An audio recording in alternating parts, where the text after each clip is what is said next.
is there kind of an open debate, or politicians has like invited you or other experts to kind of take like ideas? Is it possible or not, or it's just completely ignored? Like they perceive it as a left radical, alternative.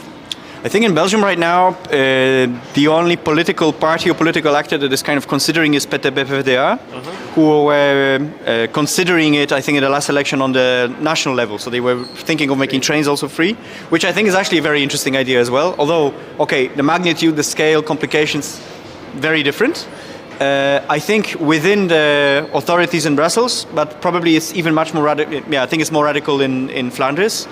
There is a very strong taboo against zeroing fares, against making tickets disappear. And it goes back to what I mentioned earlier. So this idea that if we get this revenue out, the financial structure of the network will be shaken. Which is not true. Which is not true, I think. And also this disciplining factor. There is a lot of fear if we remove the gates, if we remove the tickets. To use this metaphor, I think the city will come to public transport.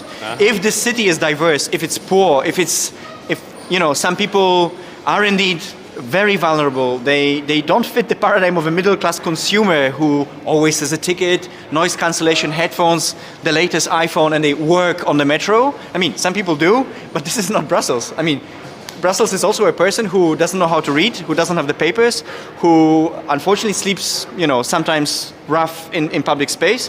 These people also have rights. And I mean, you have to open the network to the diversity that the city is.